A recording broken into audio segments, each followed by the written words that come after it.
नमस्ते. मी तर रताळ्याची पोळी बनवते आहे. त्याचं साहित्य दाखवते. हे गव्हाचं पीठ आहे, हे गूळ आहे 1 वाटी, हे गूळ आहे 1 वाटी, म्हणजे सुरीने असं किसून घेतलं आहे तासून. हे चवीपुरतं मीठ घ्यायचं आहे, एक घी आहे आणि 2 चमचे तेल आहेत. आणि आता रताळ्याच्या फोडी आहेत ना, 2 वाट्या घेतल्या आहे. ते मी तुम्हाला दाखवायला ठेवले आहे, उकडून घेतले आहेत. या कुकरमध्ये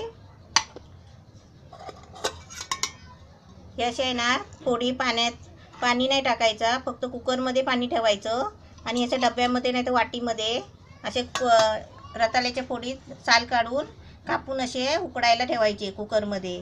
असे मी आता तुम्हाला दाखवण्यासाठी हे आता मी गार करून घेतले. हे तसे शिजलेले आहेत चांगले.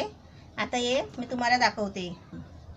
हे रताळ्याची फोडी आहे, म्हणजे कापून साल काढून कापून आहे ना स्वच्छ धुवून अशा डब्यामध्ये ठेवायचे. याच्यात पाणी नाही ठेवायचं, कुकरमध्ये खाली पाणी ठेवायचं आणि ह्या फोडी झाकून ठेवायच्या. अशा मी झाकून ठेवलेल्या होत्या अशा, म्हणजे याच्यामध्ये पाणी नाही गेलं पाहिजे.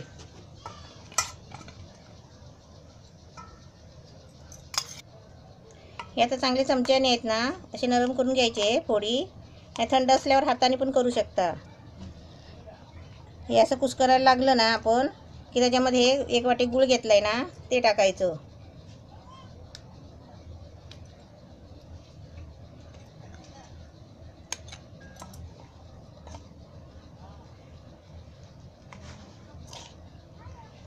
हे चांगलं हाताने असं मळून घ्यायचं. गूळ आणि हे रताळ्याच्या फोडी एकजीव व्हायला पाहिजे बारीक.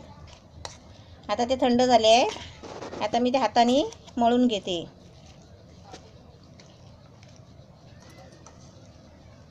हात कसे चांगले स्वच्छ धुवून घ्यायचे आपण जेवण वगैरे करताना.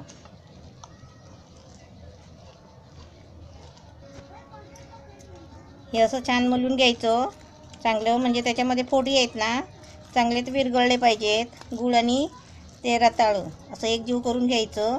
म्हणजे जाड असले तसे कुस्करून टाकायचे.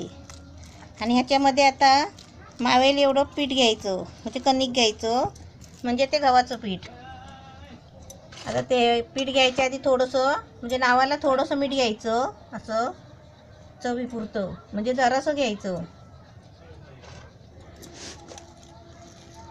आता याच्यामध्ये मावेल ना एवढं पीठ घ्यायचं.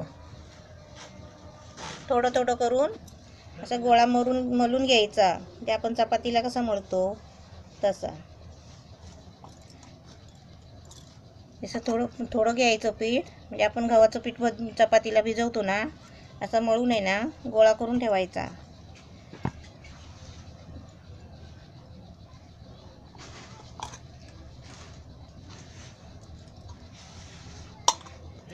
हे असं आपण चपातीला मळतो ना पीठ, असं मळून घ्यायचं असा गोळा छान.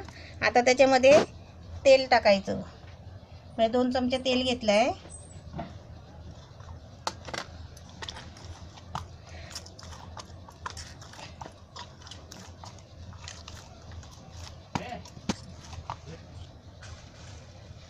दोन चमचे आहे ना, पूर्ण 2 चमचे तेल घ्यायचं त्याच्यामध्ये.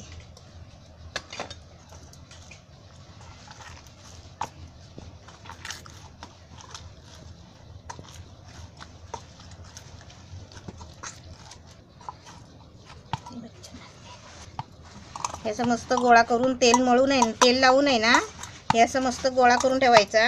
आता हा गोळा आहे ना मी 20 मिनिटासाठी झाकून ठेवते आहे आणि नंतर तुम्हाला करून दाखवीन. असं झाकण मारून 20 मिनिटं ठेवायचा. हे रताळा आणि कणिक मळून आहे ना 20 मिनिटं झालेली आहे. आता मी त्याचे छोट्या छोट्या पोळ्या लाटून घेते. असं थोडं मळून घ्यायचं आणि छोटे छोटे गोळे करून आहे ना छोटे छोटे पोळ्या करायचे त्याचे.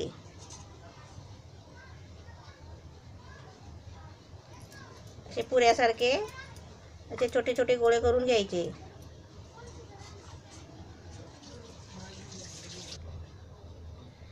हे असे गोळे करून घेतले आहे, 10 गोळे झाले. आता मी याचे आहेत ना छोटे छोटे पोळ्या लाटून घेते. ते असं पीठ लावून घ्यायचं.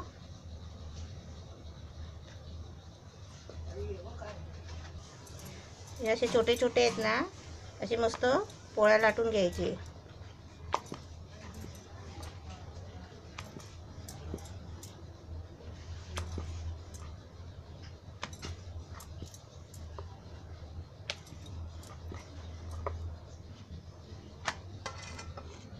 असे ताटात ठेवायचे लाटून, आणि सगळे लाटून झाले ना मग आपण भाजून काढायचे.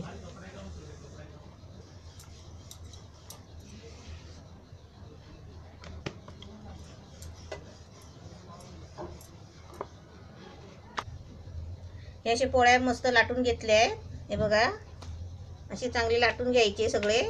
आणि घी घेतलाय आणि आहे ना हे चाळण घेतली आहे, मोदकाची चाळण आहे. आणि अशी लाटणी आहे, अशी त्याच्यावर मोदकाची चाळण ठेवायची. आणि आता एक एक भाजून काढून आहे ना ह्याच्यावर ठेवायचे. आता तवा पण तापलाय मस्त, गॅस थोडा बारीक करते. आता त्याच्यावर आहे ना ही पोळी टाकते. अशी आपण हाताने अशी हलवून बघायची, अशी म्हणजे कशी गोल भाजते चांगली. हाताला म्हणजे हात भाजत नाही असा, अशी फिरवायची बघा मस्त. असे आपण छोटे छोटे लाटले ना मग आपण भाजायला पण छान होतात असे चांगले. आता त्याला आपण घी घेतलंय ना, आता घी लावायचं त्याला.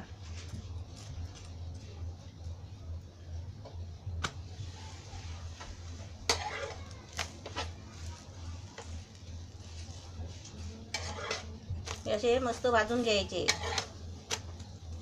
हे छान भाजली आहे आणि असे चालणीवर काढून ठेवायची. आता थोडा परत गॅस बारीक करायचा, म्हणजे तापतो ना तवा म्हणून. याची परत दुसरी पोळी टाकायची.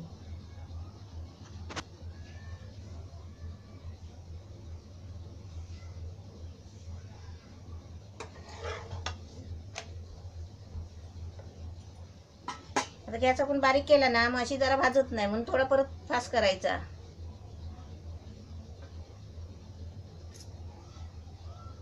या रताळ्याच्या पोळ्या कशा 2-3 दिवस टिकतात. भाजून ठेवले ना आपण मस्त तर त्या 2-3 दिवस राहतात चांगल्या.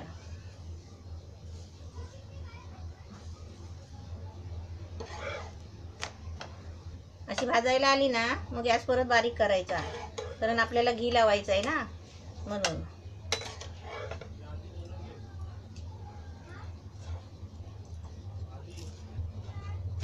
घी सुका असतो तर आपण म्हणजे स्टीलच्या प्लेटमध्ये घेऊन तव्यावर ठेवून आहे ना ते पातळ पण करता येतो.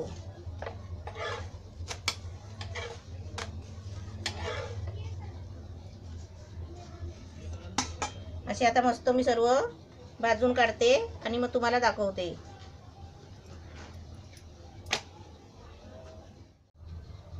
रताळ्याची पोळी एकदम मस्त छान झाली आहे. तुम्ही पण बनवा अशी. आणि ही पोळी कशी 2-3 दिवस राहते.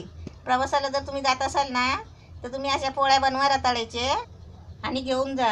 आणि हे कसे खाताना पण मस्त खुसखुशीत होतात. ते बघा मस्त छान एकदम म्हणजे पुरणपोळीसारखे, आणि खायला पण एकदम मस्त आहे. तुम्ही बनवून बघा आणि खाऊन बघा, म्हणजे तुम्ही माझं नाव काढाल.